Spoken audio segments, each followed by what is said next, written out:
유엔 본회의장이 발칵 뒤집혔습니다. 147개국이 지켜보는 가운데 중국 대표가 완전히 얼어붙었습니다. 47조 원. 중국이 아프리카에 판 무기 총액입니다. 그리고 2,847명. 그 무기가 오작동에 죽은 사람들의 숫자입니다. 하지만 진짜 충격은 그 다음이었습니다. 스크린에 뜬 설계도를 본 순간 제가 물었습니다. 그 기술 그거 한국 거 아닙니까? 중국 대표는 끝내 입을 열지 못했습니다. 15년간 숨겨온 47조 원짜리 거짓말. 그 충격적인 전말을 지금 공개합니다. 저는 은벨레 은디아에입니다. 나이지리아 출신, 유엔 무기거래 조약 이행위원회 수석조사관으로 25년째 일하고 있죠. 아프리카 분쟁 지역이라면 안 가본 곳이 없습니다. 콩고, 수단, 소말리아, 말리. 총성이 울리는 곳이면 어디든 달려갔습니다. 그런 제가 왜 유엔 본회의장에서 중국 대표에게 저런 질문을 던지게 됐을까요? 이야기는 6개월 전으로 거슬러 올라갑니다. 그리고 이건 단순한 무기 결함 사건이 아닙니다. 47조 원짜리 거짓말, 15년간 이어진 기술 도둑질, 그리고 그 모든 것이 밝혀지는 순간, 지금부터 그 이야기를 시작하겠습니다. 6개월 전, 제네바, 유엔 인권이사회 건물 3층에 있는 제 사무실로 급한 전화가 걸려왔습니다. 새벽 4시 17분, 잠결에 받은 전화였죠. 은디아의 조사관님, 지금 바로 오셔야 합니다. 목소리의 주인은 유엔 사무차장 마르코 페레이라였습니다. 브라질 출신의 노련한 외교관이죠. 20년 넘게 알고 지낸 사이입니다. 그런 그의 목소리가 떨리고 있었습니다. 무슨 일입니까? 지금이 몇 시인지 아십니까? 수단에서 대형 사고가 터졌습니다. 저는 침대에서 벌떡 일어났습니다. 수단이라면 제가 3년 전에 무기거래 실태 조사를 했던 곳입니다. 그때도 상황이 심각했죠. 어떤 사고입니까? 중국산 전투기 12대가 동시에 추락했습니다. 동시에요? 네. 합동 훈련 중이었는데 이륙한 지 3분도 안 돼서 전부 떨어졌습니다. 조종사 12명 전원 사망. 저는 숨을 멈췄습니다. 전투기 12대가 동시에? 그건 조종사 실수가 아닙니다. 그건 시스템 자체의 문제죠. 그게 끝이 아닙니다. 페레이라 사무차장의 목소리가 더 낮아졌습니다. 에티오피아에서도 장갑차 오작동으로 47명이 사망했습니다. 케냐에서는 해안경비정 엔진이 폭발해서 23명이 죽었고요. 나이지리아, 탄자니아, 우간다. 지금 아프리카 전역에서 보고가 올라오고 있습니다. 저는 전화기를 꽉 쥐었습니다. 나이지리아. 제 조국이었습니다. 나이지리아는 어떤 상황입니까? 자주포 산문이 사격 훈련 중에 포신이 파열됐습니다. 병사 15명 사망, 34명 중상. 심장이 쿵 내려앉았습니다. 아버지가 떠올랐습니다. 40년 전 나이지리아 육군 대령이셨던 아버지. 그분도 중국산 무기 때문에 동료를 잃으셨습니다. 그때 아버지가 하셨던 말씀이 귀에 울렸습니다. 은벨레, 싼 무기는 결국 비싼 대가를 치르게 된다. 저는 이를 악물었습니다. 지금 바로 가겠습니다. 유엔 긴급회의실에 도착했을 때 이미 핵심 인원들이 모여 있었습니다. 대형 스크린에는 아프리카 지도가 떠 있었고 빨간 점들이 17개국에 찍혀 있었습니다. 각 점마다 숫자가 적혀 있었죠. 수단 마이너스 156명 사망, 에티오피아 마이너스 234명 사망, 케냐 마이너스 189명 사망, 나이지리아 마이너스 203명 사망. 빨간 점들이 아프리카 대륙을 뒤덮고 있었습니다. 현재까지 집계된 사망자만 2,847명입니다. 페레이라 사무차장이 침통한 목소리로 말했습니다. 그리고 모든 사고의 공통점이 하나 있습니다. 그가 스크린을 가리켰습니다. 전부 중국산 무기입니다. 회의실이 술렁였습니다. 저는 자료를 훑어봤습니다. J-10 전투기, VT-4 전차, PLG-45 자주포, 영우6형 초계함. 이름은 다양했지만 제조국은 하나였습니다. 중화인민공화국. 지난 10년간 중국이 아프리카에 수출한 무기 총액이 얼마인지 아십니까? 페레이라가 물었습니다. 아무도 대답하지 못했습니다. 47조 원입니다. 미국 다음으로 아프리카에 무기를 많이 판 나라예요. 47조 원. 그 돈이면 아프리카 전체 아이들에게 10년간 무상 교육을 시킬 수 있는 금액입니다. 그런데 그 돈으로 산 무기들이 지금 자국민을 죽이고 있었습니다. 중국 측 입장은 뭡니까? 제가 물었습니다. 사용자 과실이랍니다. 뭐라고요? 매뉴얼대로 운용하지 않아서 생긴 사고라고 합니다. 중국산 무기에는 아무 문제가 없다고요. 저는 코웃음을 쳤습니다. 12대 전투기가 동시에 추락하는 게 사용자 과실이라고? 17개국에서 같은 날 사고가 터지는 게 운용 미숙이라고? 중국이 세계 4위 무기 수출국이라는 거 아시죠? 옆에 앉아있던 영국 대표가 말했습니다. 매년 무기 수출액이 늘고 있습니다. 미국, 러시아, 프랑스 다음이에요. 가격이 서방 무기의 절반도 안 되니까 개발도상국들이 줄을 서서 사가고 있죠. 가격이 싸면 뭐합니까? 제가 말했습니다. 사람을 죽이는데. 회의실이 조용해졌습니다. 페레이라 사무차장이 저를 바라봤습니다. 은디아의 조사관님. 네. 이번 조사를 맡아주시겠습니까? 저는 잠시 망설였습니다. 중국을 상대로 조사를 한다는 건 쉬운 일이 아닙니다. 정치적 압력, 외교적 갈등, 끝없는 방해 공작. 하지만 2847명이라는 숫자가 머릿속을 떠나지 않았습니다. 그리고 40년 전 아버지의 얼굴이 맞겠습니다. 저는 고개를 끄덕였습니다. 그 순간 저는 몰랐습니다. 이 조사가 단순한 무기 결함 조사가 아니라는 것을, 47조 원짜리 거짓말의 실체를 파헤치는 여정이 될 거라는 것을, 그리고 그 끝에서 만나게 될 진실이 전 세계를 뒤흔들 충격이라는 것을. 조사팀 구성에는 3일이 걸렸습니다. 저는 최고의 전문가들을 모았습니다. 헬무트 슈나이더, 독일 연방군 출신, 방산 기술 분석 30년 경력, 무기 분해하면 제조국 알아맞히는 걸로 유명한 사람입니다. 제임스 브래들리, 미국 국방부 정보분석관 출신, 현재는 UN 군축연구소 소속, 눈 하나 깜짝 안 하고 거짓말 탐지하는 능력이 있죠. 아이샤 무함마드, 케냐 출신 군사 법률 전문가. 국제무기거래법이라면 이 사람을 따라올 자가 없습니다. 그리고 저, 4명의 정예 조사팀이 꾸려졌습니다. 출발 전날 밤, 저는 호텔 방에서 자료를 검토하고 있었습니다. 중국 방산 산업 현황. 파일을 펼치는 순간 숫자들이 눈에 들어왔습니다. 중국 무기 수출액 연간 73억 달러. 세계 점유율 마이너스 5.2%. 주요 고객 파키스탄, 방글라데시, 아프리카 17개국. 인상적인 숫자였습니다. 하지만 저는 고개를 갸웃거렸습니다. 뭔가 이상했거든요. 중국이 세계 4위 무기 수출국이라면서 주요 고객은 왜 전부 개발도상국일까? 미국, 러시아, 프랑스는 유럽이나 중동 부국에도 무기를 팔잖아요. 그런데 중국은? 선진국에 무기를 판 사례가 거의 없었습니다. 가격 경쟁력 때문이겠지. 저는 혼자 중얼거렸습니다. 선진국은 비싸도 품질 좋은 걸 사니까. 그때 방문을 두드리는 소리가 났습니다. 들어오세요. 문을 열고 들어온 건 헬무트 슈나이더였습니다. 독일인 특유의 무표정한 얼굴. 하지만 그의 눈빛은 심상치 않았습니다. 은디아의 조사관님, 잠깐 보여드릴 게 있습니다. 지금요? 밤 11시인데 중요한 겁니다. 그는 노트북을 펼쳤습니다. 화면에 무기 카탈로그가 떴습니다. 왼쪽은 중국 무기, 오른쪽은 한국 무기. 이거 보십시오. 슈나이더가 화면을 가리켰습니다. 중국 PLG-45 자주포입니다. 이번에 나이지리아에서 포신이 파열된 그 무기예요. 저는 고개를 끄덕였습니다. 그리고 이건 한국 K9 자주포입니다. 그가 오른쪽 이미지를 확대했습니다. 어디가 닮았는지 보이십니까?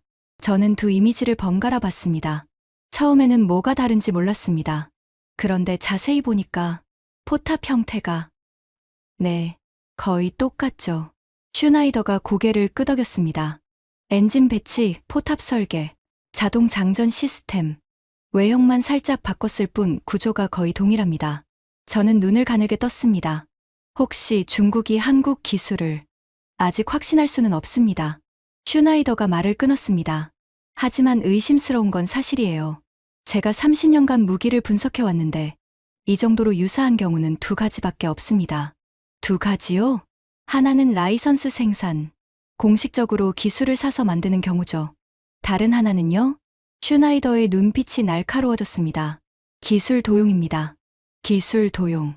그 단어가 머릿속에 깊이 박혔습니다. 중국이 한국 기술을 훔쳤다고요? 아직 추측 단계입니다. 하지만 현장에서 실물을 확인하면 알 수 있을 겁니다. 저는 창밖을 바라봤습니다. 제네바의 밤하늘에 별이 떠 있었습니다. 한국. 솔직히 저는 한국 방산에 대해 잘 몰랐습니다. 알고 있는 건 K-팝이랑 삼성 정도였죠.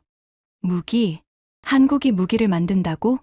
제 머릿속에서 한국은 그저 전자제품이나 자동차 만드는 나라였습니다.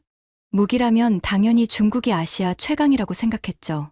중국은 핵보유국이고 세계 최대 병력을 가진 나라고 항공모함도 여러 척 있잖아요. 그런데 한국이 중국보다 나은 무기를 만든다고? 솔직히 믿기 어려웠습니다. 슈나이더 씨.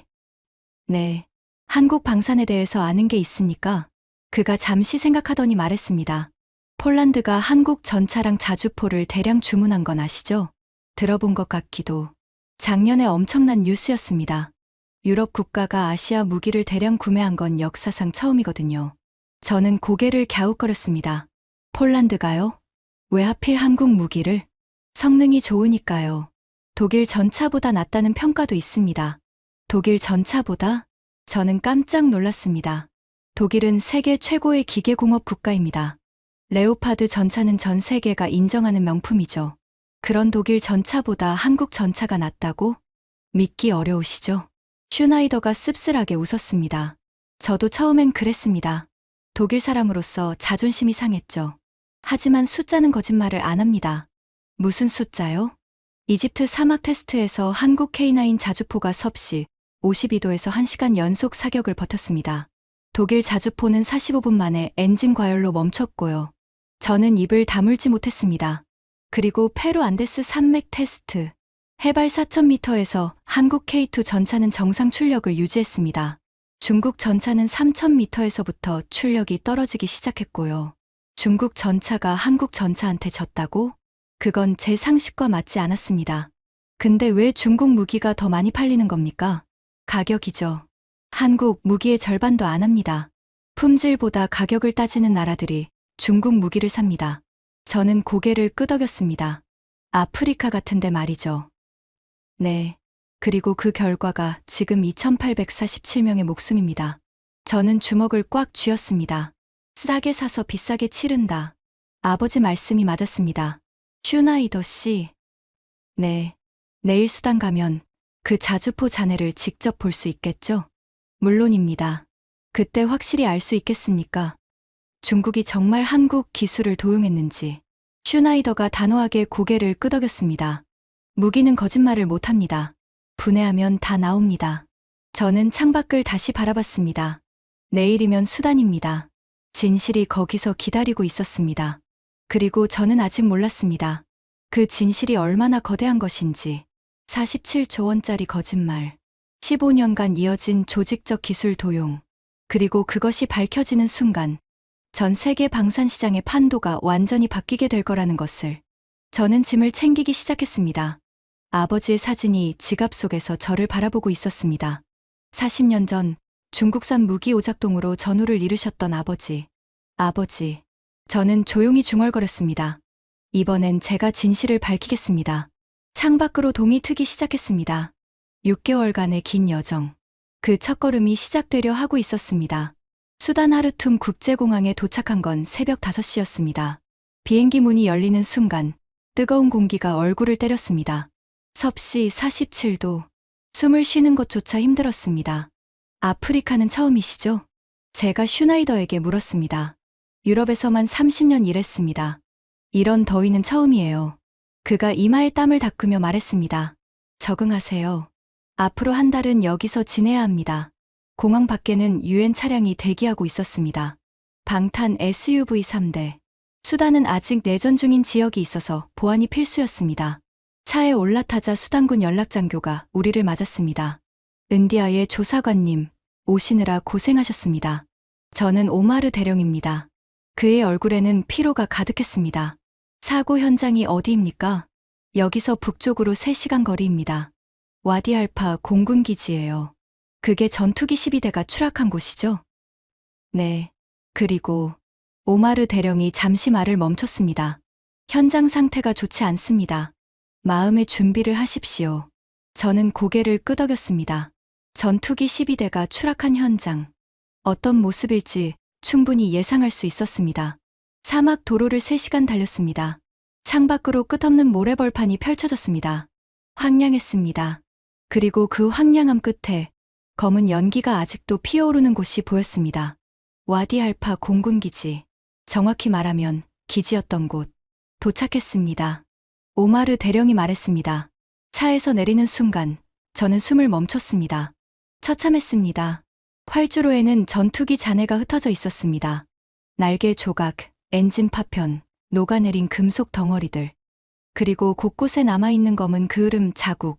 조종사들이 불에 탔던 흔적이었습니다. 12명 전원이. 저도 모르게 중얼거렸습니다. 네, 전원 순직했습니다. 오마르 대령의 목소리가 떨렸습니다. 제 후배들이었습니다. 가장 어린 친구가 23이었어요. 저는 눈을 감았습니다. 23. 한창 꿈을 꿀 나이에 중국산 전투기 때문에 목숨을 잃었습니다. 자네를 조사해도 되겠습니까? 슈나이더가 물었습니다. 물론입니다. 저희도 원인을 알고 싶습니다. 우리는 자네 속으로 들어갔습니다. 슈나이더가 가방에서 장비를 꺼냈습니다. 금속 탐지기, 성분 분석기, 디지털 현미경. 30년 경력 전문가의 도구들이었습니다. 먼저 엔진부터 봅시다. 슈나이더가 말했습니다. 전투기 12대가 동시에 추락했다는 건 엔진에 공통적인 결함이 있다는 뜻입니다. 우리는 가장 온전한 상태로 남아있는 엔진 잔해를 찾았습니다. 검게 그을렸지만 구조는 확인할 수 있었습니다. 슈나이더가 엔진 표면을 살폈습니다. 그의 눈썹이 꿈틀거렸습니다. 이상하네요. 뭐가요? 여기 보세요. 그가 손전등을 비췄습니다. 엔진 내부 터빈 날개에 뭔가가 새겨져 있었습니다. 숫자와 문자. 일련 번호입니다. 제조 정보가 담겨 있죠. 슈나이더가 숫자를 읽었습니다. WS-10점. 중국산 엔진 맞습니다. 그런데 그의 표정이 점점 굳어졌습니다. 그런데 이건 왜 그러십니까? 이 각인 방식이. 그가 말을 멈췄습니다. 그리고 고개를 돌려 저를 바라봤습니다. 은디아의 조사관님. 네, 이 각인 방식은 중국식이 아닙니다. 무슨 말씀이시죠? 중국은 레이저 각인을 씁니다. 그런데 이건 전기화학 애칭이에요. 저는 무슨 차이인지 몰랐습니다. 그게 뭐가 문제입니까? 전기화학 애칭은 한국이 쓰는 방식입니다. 한국. 저는 눈을 가늘게 떴습니다. 혹시 실수 아닐까요? 30년간 이 일을 했습니다. 실수할 리가 없어요. 슈나이더가 다른 잔해로 걸어갔습니다. 그리고 또 다른 부품을 확인했습니다. 여기도 마찬가지입니다. 전기화학 애칭. 그가 고개를 가로저었습니다. 그리고 이 용접 패턴 좀 보세요. 저는 그가 가리키는 곳을 봤습니다. 금속판이 붙어 있는 부분이었습니다. 이게 뭐가 문제입니까? 중국은 스포드 용접을 주로 씁니다. 점을 찍듯이 붙이는 방식이죠. 그런데 이건 레이저 심 용접이에요. 레이저 심 용접. 연속적인 선으로 붙이는 방식입니다. 강도가 훨씬 높죠. 그리고 이 방식은. 그가 잠시 멈췄습니다. 한국 방산 기업들이 쓰는 방식입니다. 저는 혼란스러웠습니다. 중국산 전투기인데 왜 한국 방식으로 만들어졌을까? 더 확인해 봐야겠습니다. 슈나이더가 말했습니다. 우리는 오후 내내 잔해를 뒤졌습니다. 슈나이더는 부품 하나하나를 사진 찍고 성분을 분석하고 일련 번호를 기록했습니다. 그리고 해가 질 무렵 그가 저를 불렀습니다. 은디아의 조사관님, 이것 좀 보세요. 그의 목소리가 떨리고 있었습니다. 저는 그에게 다가갔습니다. 그가 들고 있는 건 작은 금속 조각이었습니다. 이게 뭡니까? 연료 펌프 제어 칩입니다. 엔진 핵심 부품이에요. 이게 왜요? 여기 각인을 보세요. 그가 확대경을 건넸습니다. 저는 눈을 갖다 댔습니다. 작은 글씨가 보였습니다. KAI-2018FPC. KAI가 뭡니까? Korea Aerospace Industries. 한국항공우주산업입니다. 저는 숨을 멈췄습니다. 중국 전투기에 한국 부품이 들어가 있다고요? 부품만이 아닙니다. 슈나이더의 눈빛이 날카로워졌습니다. 각인 방식, 용접 패턴, 부품 설계. 전부 한국 방식입니다. 그게 무슨 뜻입니까? 슈나이더가 심호흡을 했습니다. 그리고 천천히 말했습니다. 이 전투기는 중국이 독자 개발한 게 아닙니다. 한국 기술을 복제한 겁니다. 사막에 바람이 불었습니다. 모래가 얼굴을 스쳤습니다. 하지만 저는 느끼지 못했습니다. 머릿속이 하얘졌기 때문입니다. 중국이 한국 기술을 복제했다고? 세계 4위 무기 수출국이 47조 원어치 무기를 팔아먹은 나라가? 확실합니까? 제 목소리가 떨렸습니다. 확실히 하려면 더 많은 증거가 필요합니다. 다른 나라 사고 현장도 조사해봐야 하고 원본 한국 무기와 직접 비교 분석도 해야 합니다. 슈나이더가 말했습니다. 하지만 지금까지 발견한 것만으로도 그가 자네를 바라봤습니다. 거의 확신합니다. 중국은 한국 기술을 훔쳤습니다. 저는 주먹을 꽉 쥐었습니다. 40년 전 아버지, 중국산 무기 오작동으로 전우를 이루셨던 그분. 아버지, 저는 조용히 중얼거렸습니다. 그때도 이랬던 건가요? 대답은 없었습니다. 하지만 사막의 바람이 제 귀에 속삭이는 것 같았습니다. 진실을 밝혀라. 저는 고개를 들었습니다. 슈나이더 씨. 네. 다음 목적지는 어디입니까? 에티오피아입니다. 장갑차 오작동 현장이에요. 출발합시다. 저는 돌아섰습니다. 수단은 시작에 불과했습니다. 진짜 진실은 아직 더 깊은 곳에 숨어 있었습니다. 에티오피아 아디스아바바. 우리가 도착한 건 수단을 떠난 지 이틀 후였습니다. 이곳에서는 중국산 VT-4장갑차 오작동으로 47명이 목숨을 잃었습니다. 현장은 군사훈련장이었습니다. 훈련 중이던 장갑차 포탑이 갑자기 180도 회전해서 아군 병력을 향해 발포한 겁니다. 아군 사격. 상상할 수 없는 일이 벌어진 거죠. 생존자 증언을 들어보겠습니다. 제가 말했습니다. 에티오피아 군 관계자가 우리를 병원으로 안내했습니다. 병실에 누워있는 사람은 아베베 중위. 오른팔이 없었습니다.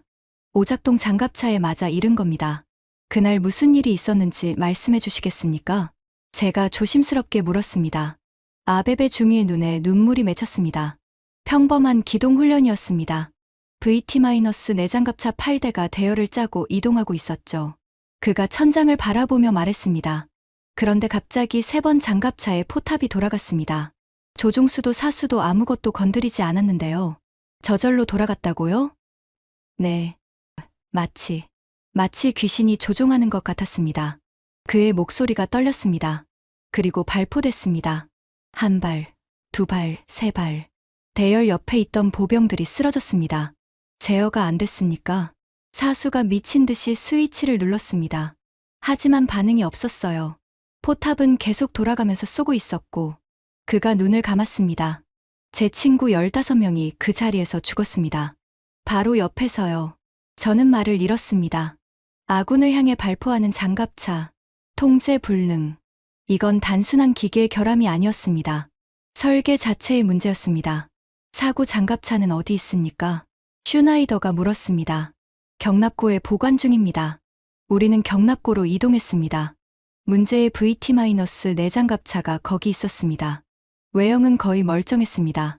하지만 슈나이더는 바로 내부로 들어갔습니다. 포탑 제어 시스템을 봐야 합니다.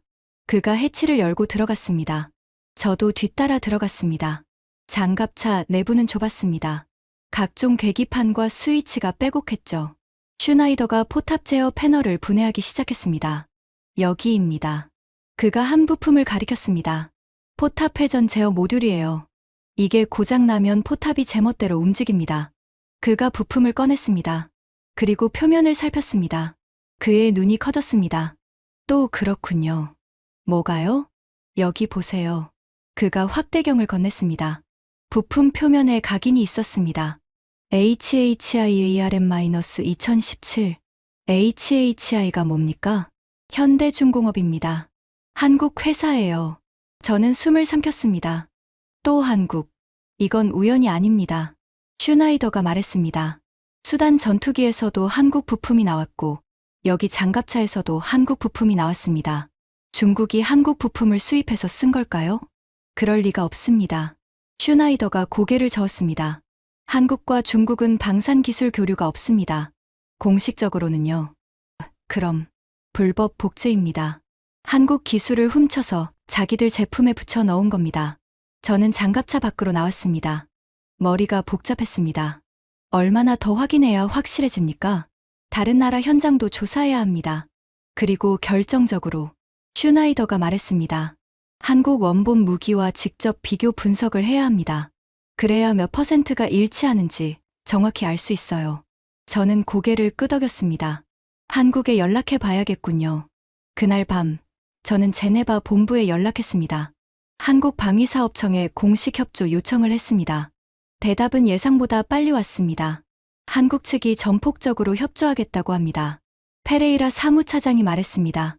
원본 설계도와 부품 샘플을 제공하겠다고 하네요. 의외였습니다. 보통 국가들은 방산 기술을 극비로 취급합니다. 특히 설계도 같은 건 절대 공개하지 않죠. 그런데 한국이 선뜻 협조한다고? 왜 그렇게 쉽게 협조하는 겁니까? 그쪽도 피해자거든요. 피해자요? 한국 측 말로는 예전부터 중국이 자기네 기술을 도용하고 있다는 의심을 했답니다. 하지만 증거가 없어서 문제 제기를 못했대요. 저는 이해가 됐습니다. 한국도 진실을 원하고 있었던 겁니다. 일주일 후, 한국에서 자료가 도착했습니다. K9 자주포 설계도, K2 전차 부품 사양서, TOC 훈련기 시스템 매뉴얼, 한국 방산의 핵심 기술 자료였습니다. 슈나이더가 그 자료를 받아들었습니다. 그리고 일주일 동안 분석에 몰두했습니다. 밤을 새우며, 식사도 거르며, 저는 그를 기다렸습니다. 그리고 7일째 되던 날, 슈나이더가 제 방을 두드렸습니다. 결과가 나왔습니다. 그의 얼굴이 창백했습니다. 어떻습니까? 직접 보시는 게 좋겠습니다. 그가 노트북을 펼쳤습니다. 화면에 두 개의 설계도가 나란히 떴습니다. 왼쪽은 중국 PLG-45 자주포, 오른쪽은 한국 K9 자주포. 이 둘을 겹쳐보겠습니다. 슈나이더가 버튼을 눌렀습니다. 두 설계도가 겹쳐졌습니다. 저는 눈을 의심했습니다. 거의 완벽하게 일치했습니다. 일치율이 얼마입니까? 97.3%입니다. 97.3%. 저는 의자에 털썩 주저앉았습니다. 97%가 같다는 건 사실상 복제품이라는 뜻입니다. 슈나이더가 말했습니다. 라이선스 생산도 아니고 공동 개발도 아닙니다. 그냥 훔친 겁니다. 다른 무기들도 그렇습니까? 전부 비슷합니다. 슈나이더가 다른 파일을 열었습니다. 중국 VT-4 전차와 한국 K2 전차. 일치율 94.1%. 중국 J-10 전투기 제어 시스템과 한국 TO10 제어 시스템. 일치율 91.7%. 중국 영우육형 초계함 추진 시스템과 한국 FFG 추진 시스템. 일치율 89.3%. 모든 숫자가 90%를 넘었습니다. 저는 머리를 감쌌습니다. 이게 말이 됩니까? 말이 안 되죠. 하지만 숫자는 거짓말을 안 합니다. 슈나이더가 침통하게 말했습니다. 중국이 세계 4위 무기 수출국이라고 자랑하던 거. 그 기술의 대부분이 한국에서 훔친 겁니다. 왜 오작동이 난 거죠? 같은 기술인데. 복제 품질이 낮아서입니다. 슈나이더가 설명했습니다. 한국은 항공 등급 특수합금을 씁니다. 중국은 일반 합금으로 대체했어요. 비용을 줄이려고. 한국은 정밀 CNC 가공을 합니다. 중국은 일반 절삭 가공으로 했고요. 겉모양은 베낄 수 있습니다. 하지만 소재와 정밀도는 베끼지 못한 겁니다. 저는 이해가 됐습니다. 복제는 했지만 제대로 못 만든 것. 겉은 같은데 속은 부실한 것. 그게 47조 원짜리 중국 무기의 정체였습니다. 이 자료를 유엔에 제출해야 합니다. 저는 일어서며 말했습니다. 본회의를 소집해달라고 요청하겠습니다. 잠깐요. 슈나이더가 저를 불렀습니다. 뭡니까? 아직 더 있습니다. 그가 심각한 표정으로 말했습니다. 이건 최근에 시작된 게 아니에요. 최소 15년 전부터 조직적으로 이루어졌습니다. 15년이요? 네. 그리고 이걸 증명할 수 있는 사람이 있습니다. 누군데요? 슈나이더가 잠시 망설이더니 말했습니다. 미국 국방부 제임스 브래들리입니다. 그가 10년간 추적해온 정보가 있다고 합니다. 저는 눈을 가늘게 떴습니다. 미국이 이미 알고 있었다고? 10년 전부터 브래들리를 만난 건 제네바 유엔 본부 지하 회의실에서였습니다. 회의실은 방음 처리가 되어 있었습니다. 기밀 정보를 다루는 공간이었죠. 은디아의 조사관님. 브래들리가 악수를 건넸습니다. 그의 악력은 단단했습니다. CIA 출신답게 눈빛이 날카로웠죠. 슈나이더 박사에게 들었습니다. 미국이 이미 알고 있었다고요? 저는 단도직입적으로 물었습니다. 알고 있었다기보다 브래들리가 의자에 앉으며 말했습니다. 의심하고 있었다고 하는 게 맞습니다. 뭘 의심하셨는데요? 중국 방산의 급성장이요. 그가 파일을 꺼냈습니다. 이것 좀 보세요. 파일 표지에는 CLASSIFID, TOPSECRET라고 적혀 있었습니다. 중국 방산 기술 발전 연역입니다. 우리가 10년간 추적한 자료예요. 저는 파일을 펼쳤습니다. 그리고 눈을 의심했습니다. 2008년 중국 PLG-45 자주포 개발 발표. 같은 해 한국 K9 자주포 해외 첫 수출 터키. 2010년 중국 VT-4 전차 개발 발표. 같은 해 한국 K2 전차 양산 시작. 2012년 중국 J-10C 전투기 업그레이드 발표. 같은 해 한국 TOC 훈련기 인도네시아 수출. 시간대가 완벽하게 일치했습니다. 한국이 새 무기를 발표하면 1회, 2년 후에 중국이 비슷한 무기를 발표하는 패턴. 우연치고는 너무 정확하죠? 브래들리가 말했습니다.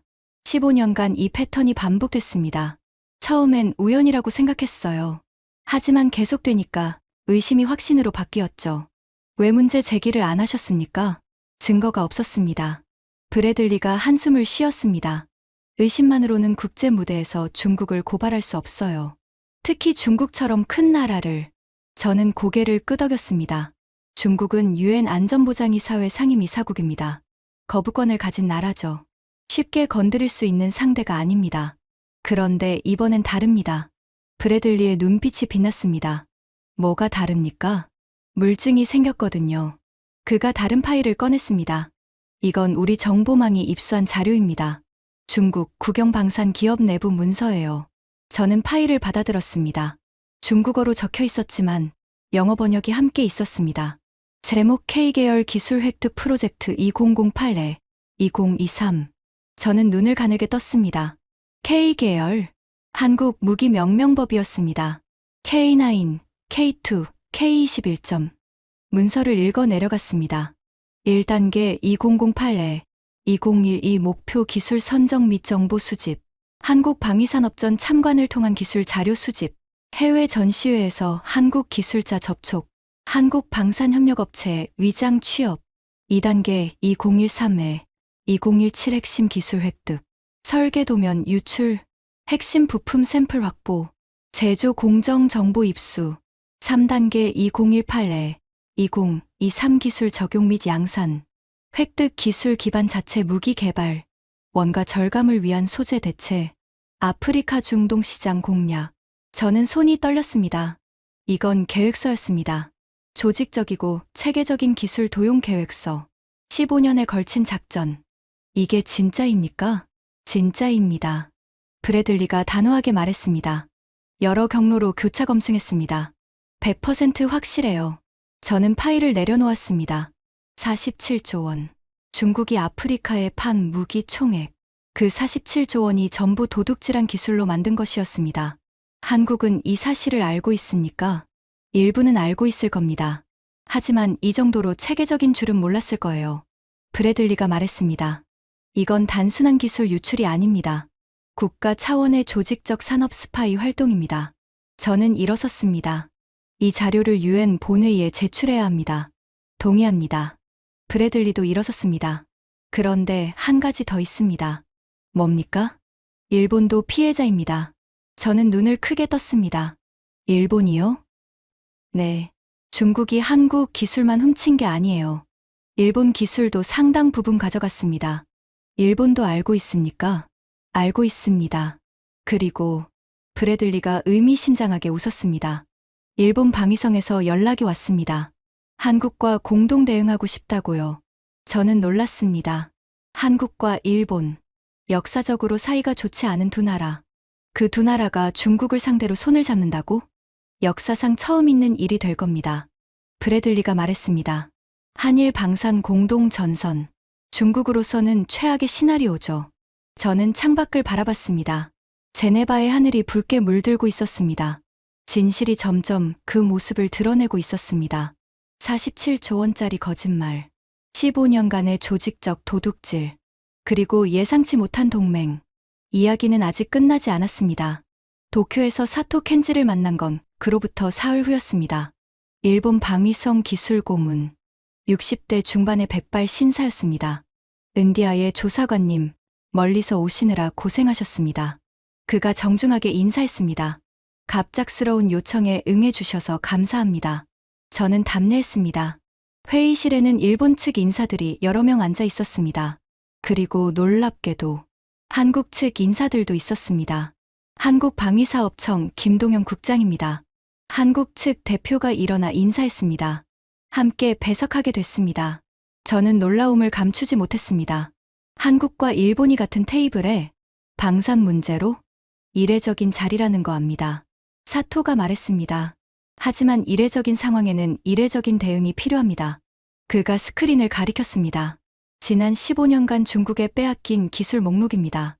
스크린에 긴 목록이 떴습니다. 일본 측 피해, 소류급 잠수함 축전지 기술, 90식 전차 복합장갑 기술, P-1 초계기 음탐 시스템, 한국 측 피해, K9 자주포 자동 장전 시스템, K2 전차 파워팩 기술, TOC 훈련기 비행 제어 시스템, 장보고급 잠수함 전투 체계. 목록은 계속 이어졌습니다. 금액으로 환산하면 얼마나 됩니까? 제가 물었습니다. 한국과 일본 합쳐서 약 120조 원 규모의 기술이 유출됐습니다. 사토가 대답했습니다. 120조 원. 저는 숨을 삼켰습니다. 왜 이제야 문제 제기를 하시는 겁니까? 증거가 없었습니다. 김동현 국장이 대답했습니다. 의심은 했지만 국제 무대에서 중국을 상대로 싸우려면 확실한 증거가 필요했어요. 그런데 이번에 사토가 말을 이었습니다. 아프리카 사고 현장에서 물증이 나왔습니다. 슈나이더 박사의 분석 덕분이에요. 97.3%의 일치율. 김동현 국장이 말했습니다. 이건 복제가 아니면 설명이 안 되는 숫자입니다. 저는 고개를 끄덕였습니다. 유엔 본회의에 공동으로 제출하시겠습니까? 그렇습니다. 사토가 단호하게 말했습니다. 한국과 일본이 공동으로 증거를 제출하고 중국의 해명을 요구할 겁니다. 역사적인 일이 될 것 같습니다. 제가 말했습니다. 사토가 씁쓸하게 웃었습니다. 역사적이라. 맞는 말입니다. 그가 창밖을 바라봤습니다. 한국과 일본은 역사적으로 복잡한 관계입니다. 솔직히 좋은 감정만 있는 건 아니에요. 김동현 국장도 고개를 끄덕였습니다. 하지만 이건 과거의 문제가 아닙니다. 사토가 말을 이었습니다. 미래의 문제예요. 중국이 계속 기술을 훔쳐가면 한국도 일본도 방산산업이 무너집니다. 공동의 적 앞에서는 협력해야 합니다. 김동현 국장이 말했습니다. 그게 현명한 선택이에요. 저는 두 사람을 번갈아 봤습니다. 한국과 일본. 역사의 앙금을 넘어서 손을 잡은 두 나라. 그 순간 저는 느꼈습니다. 이 싸움은 이길 수 있다고. 다음 단계는 뭡니까? 제가 물었습니다. 유엔 본회의 소집을 요청할 겁니다. 사토가 말했습니다. 한국, 일본, 그리고 미국. 세 나라가 공동으로 요청하면 거부할 수 없을 거예요.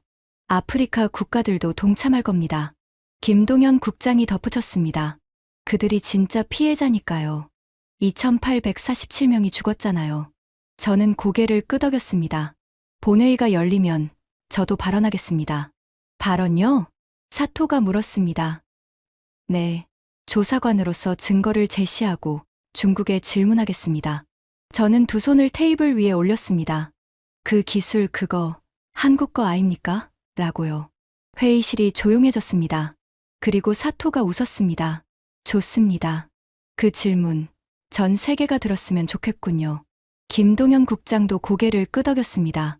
은디아의 조사관님. 네, 감사합니다. 진실을 밝혀주셔서. 저는 고개를 저었습니다. 아직 끝나지 않았습니다. 저는 일어섰습니다. 본회의에서 중국이 뭐라고 할지 모릅니다. 부인할 수도 있고 역공을 할 수도 있어요. 각오하고 있습니다. 사토가 말했습니다. 증거는 충분합니다. 숫자는 거짓말을 안 하니까요. 저는 창밖을 바라봤습니다. 도쿄의 하늘이 맑았습니다. 진실이 밝혀질 날이 다가오고 있었습니다. 유엔 본회의 소집이 결정된 건 그로부터 2주 후였습니다. 미국, 한국, 일본, 그리고 아프리카 17개국의 공동 요청. 중국도 거부할 수 없었습니다. 본회의 날짜 다음 달 15일. 장소 뉴욕 유엔 본부 총회장. 참석국 147개국. 생중계 전 세계 250개 방송사. 역대급 규모의 본회의가 열릴 예정이었습니다. 하지만 그 전에 예상치 못한 일이 벌어졌습니다. 본회의 열흘 전, 새벽 3시에 제 휴대폰이 울렸습니다. 모르는 번호였습니다. 여보세요? 상대방은 한참 동안 말이 없었습니다.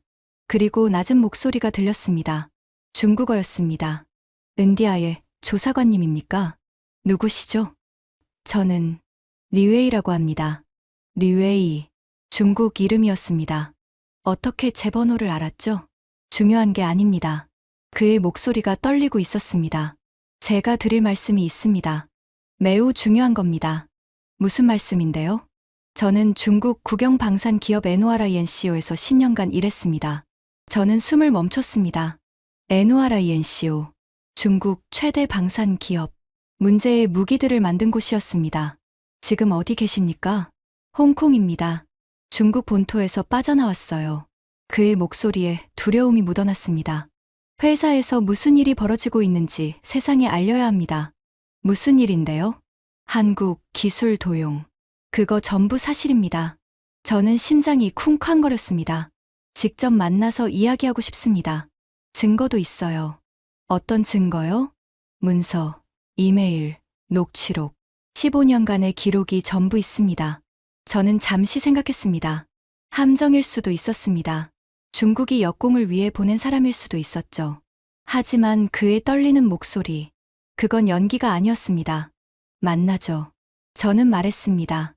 홍콩으로 가겠습니다. 다음 날, 저는 홍콩행 비행기에 올랐습니다. 만남 장소는 카오룽 반도의 한 호텔. 리웨이는 야윈 얼굴의 40대 남성이었습니다. 눈 밑에 짙은 다크서클. 며칠 못 잔 게 분명했습니다. 감사합니다. 와 주셔서. 그가 인사했습니다. 왜 저한테 연락하셨습니까? UN 조사관이시잖아요. 이 사건을 담당하시고. 그가 가방을 열었습니다. 이게 증거입니다. USB 여러 개, 문서 뭉치, 녹음 파일. 전부 뭡니까? K계열 기술 획득 프로젝트의 전 과정 기록입니다. 저는 눈을 가늘게 떴습니다. 브래들리가 입수한 문서와 같은 거였습니다. 이건 이미 미국이 갖고 있습니다. 그건 일부예요. 이건 전부입니다. 리웨이가 말했습니다. 누가 지시했는지, 어떻게 실행했는지, 돈이 어디로 흘러갔는지 전부 있어요.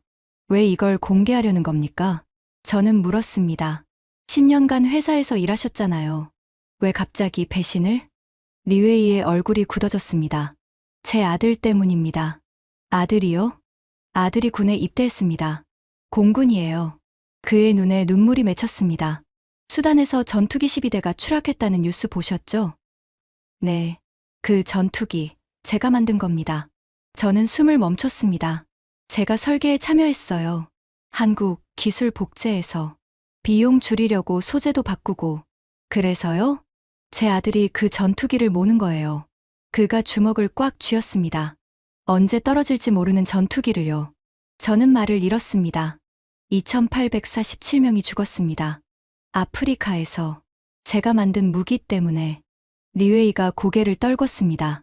더 이상은 못 참겠어요. 내 아들이, 내 가족이 그렇게 죽을 수는 없습니다. 저는 그를 바라봤습니다.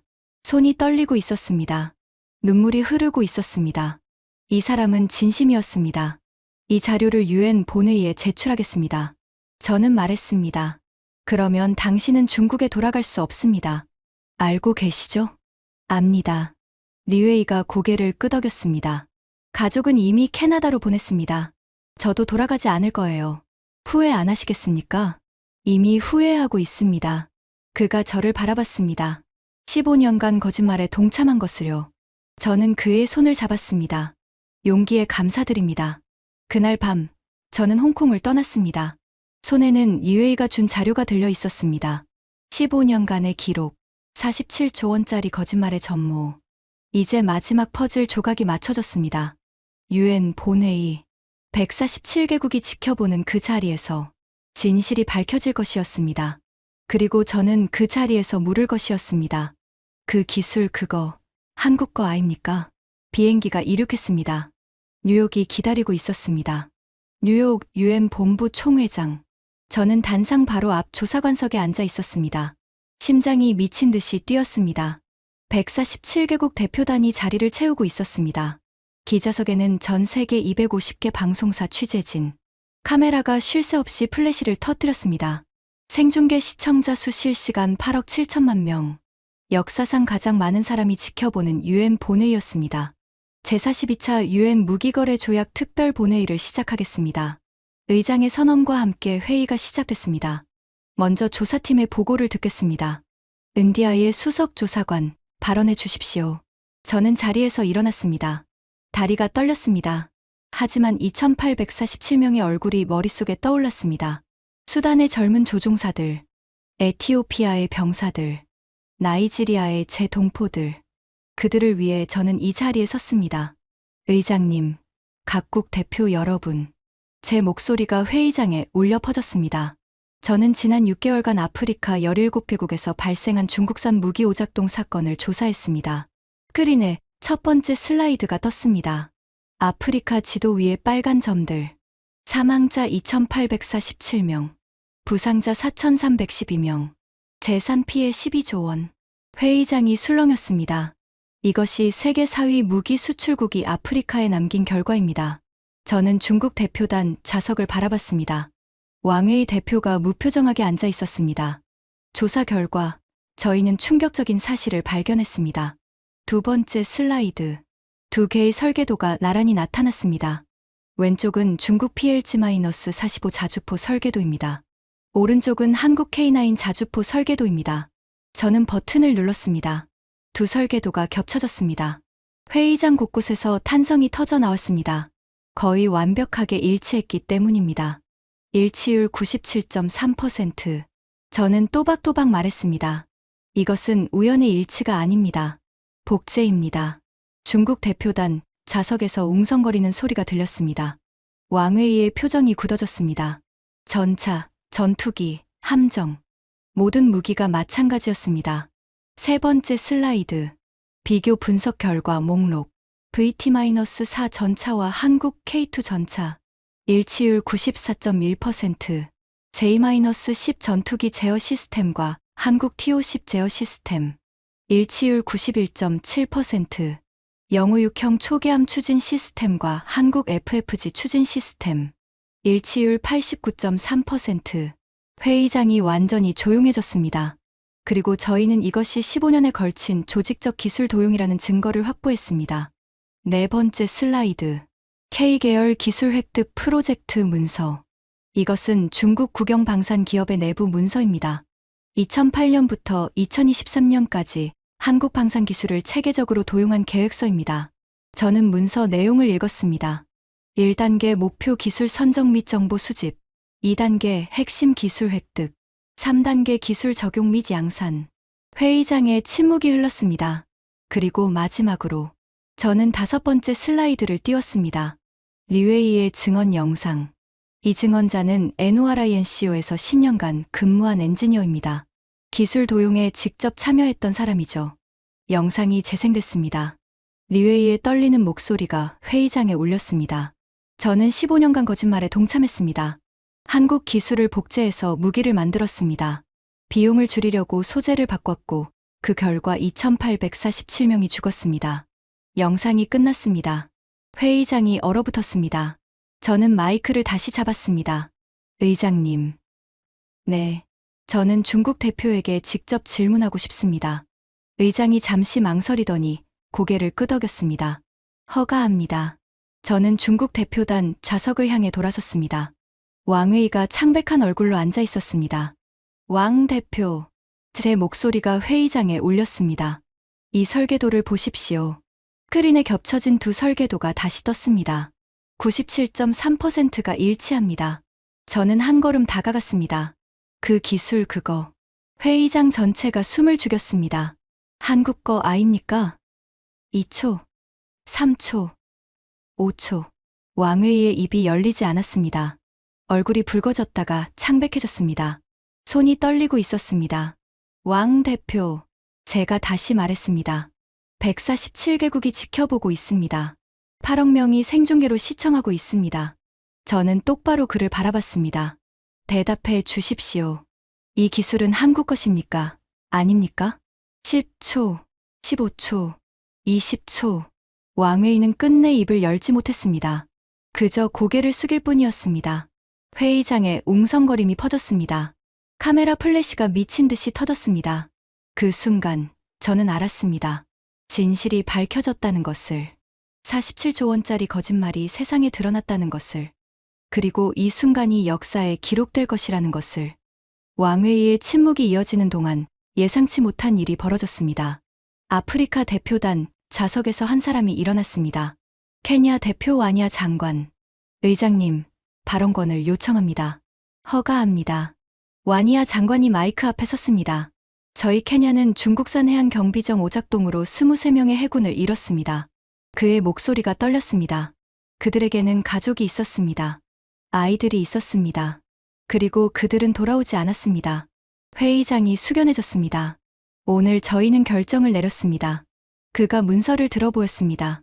케냐는 중국과의 모든 방산 계약을 파기하고 한국과 새로운 방위 파트너십을 체결할 것입니다. 회의장이 술렁였습니다. 그런데 그게 끝이 아니었습니다. 나이지리아 대표가 일어났습니다. 나이지리아도 동참합니다. 에티오피아 대표가 일어났습니다. 에티오피아도 동참합니다. 수단, 탄자니아, 우간다, 가나, 세네갈. 하나둘씩 아프리카 대표들이 일어났습니다. 동참합니다. 동참합니다. 동참합니다. 17개국. 아프리카 17개국 전부가 일어섰습니다. 저는 눈시울이 뜨거워졌습니다. 2847명의 목숨. 그들의 죽음이 헛되지 않았습니다. 진실이 밝혀졌고 정의가 실현되고 있었습니다. 그때 의장이 마이크를 잡았습니다. 잠시만요. 추가 발언 요청이 있습니다. 회의장이 조용해졌습니다. 콩고 민주공화국, 앙골라, 모잠비크, 짐바브웨. 의장이 명단을 읽었습니다. 총 17개국이 추가로 한국과의 파트너십에 동참하겠다고 발표했습니다. 17개국이 34개국이 됐습니다. 회의장에 박수가 터졌습니다. 저는 자리에 주저앉았습니다. 다리에 힘이 풀렸습니다. 6개월. 수단의 사막에서 시작된 여정. 에티오피아, 케냐, 나이지리아, 그리고 도쿄, 홍콩, 뉴욕. 그 모든 여정이 이 순간을 위한 것이었습니다. 은디아의 조사관님. 누군가 제 어깨를 두드렸습니다. 한국 대표 김동연 국장이었습니다. 감사합니다. 그의 눈에도 눈물이 맺혀 있었습니다. 아닙니다. 저는 고개를 저었습니다. 저는 제 할 일을 했을 뿐입니다. 저는 지갑 속 아버지 사진을 꺼냈습니다. 40년 전 나이지리아 육군 대령이셨던 아버지. 중국산 무기 오작동으로 전우를 이루셨던 분. 아버지. 저는 조용히 중얼거렸습니다. 드디어 해냈습니다. 회의가 끝난 후 저는 유엔 본부 밖으로 나왔습니다. 뉴욕의 밤하늘에 별이 떠 있었습니다. 휴대폰이 울렸습니다. 고향 나이지리아에서 온 전화였습니다. 어머니였습니다. 은벨레, TV에서 봤다. 어머니의 목소리가 떨렸습니다. 내 아버지가 자랑스러워하실 거야. 어머니, 내가 한 일, 전 세계가 봤어. 아프리카 전체가 봤어. 저는 눈물을 참았습니다. 아버지 대신 제가 했을 뿐이에요. 그래, 내 아버지도 같은 말 했을 거야. 어머니가 웃으셨습니다. 진짜 강대국은 약속을 지키는 나라라고. 저는 하늘을 올려다봤습니다. 아버지가 계신 곳. 약속 지켰습니다. 아버지. 저는 조용히 말했습니다. 3개월 후 서울에서 역사적인 조인식이 열렸습니다. 한아프리카 방위산업협력협정. 34개국이 서명했습니다. 총 계약 규모 23조 원. 하지만 더 중요한 건 숫자가 아니었습니다. 협정문 첫 페이지에 적힌 문구. 기술 이전, 공동개발, 상호 존중에 기반한 파트너십. 중국이 하지 않은 것들. 한국은 약속했습니다. 조인식장에서 저는 김동연 국장을 다시 만났습니다. 은디아의 조사관님, 소식 들으셨습니까? 무슨 소식이요? 아프리카 연합에서 요청이 왔습니다. 한국 방산 기술로 아프리카 기술자를 양성하는 프로그램을 만들어 달라고요. 저는 미소를 지었습니다. 그거 좋은 생각이네요. 은디아의 조사관님도 참여해 주시겠습니까? 자문위원으로요. 저는 잠시 생각했습니다. 그리고 고개를 끄덕였습니다. 영광이죠. 진정한 파트너십. 그것은 무기를 파는 것이 아니었습니다. 기술을 나누고 사람을 키우고 함께 성장하는 것. 한국이 보여준 것은 바로 그것이었습니다. 저는 조인식장을 나서며 생각했습니다. 47조 원. 중국이 아프리카에서 벌어들인 돈. 하지만 그 돈은 거짓 위에 세워진 것이었습니다. 도둑질한 기술로 만든 불량품을 팔아서 번 돈. 그 결과는 2,847명의 목숨이었습니다. 23조 원. 한국이 아프리카와 새로 맺은 계약 규모. 숫자는 절반도 안 됐습니다. 하지만 그 안에는 진실이 있었습니다. 신뢰가 있었습니다. 미래가 있었습니다. 여러분, 지금까지 6개월간의 여정을 들려드렸습니다. 어떠셨나요? 47조 원짜리 거짓말. 15년간의 조직적 기술 도용. 그리고 그 모든 것이 밝혀지는 순간. 이 이야기가 주는 교훈은 명확합니다. 진짜 강대국은 크기로 결정되지 않습니다. 약속을 지키는 나라. 기술을 훔치지 않고 스스로 개발하는 나라. 파트너를 속이지 않고 함께 성장하는 나라. 그것이 진짜 강대국입니다. 그리고 대한민국은 그것을 증명했습니다. 아프리카 34개국이 선택한 나라. 일본까지도 손을 잡은 나라. 전 세계가 인정한 기술 강국. 그것이 바로 대한민국입니다. 저는 은디아의 UN 무기거래 조약 이행위원회 수석조사관. 그리고 이제는 한국의 친구입니다. 지금까지 UN 본회의장에서 밝혀진 47조 원짜리 거짓말의 전말이었습니다. 대한민국의 기술력을 전 세계에 알릴 수 있도록 이 이야기를 널리 공유해 주세요. 여러분의 작은 관심이 큰 자부심이 됩니다. 구독과 좋아요도 부탁드립니다. 지금까지 터칭 스토리였습니다. 감사합니다.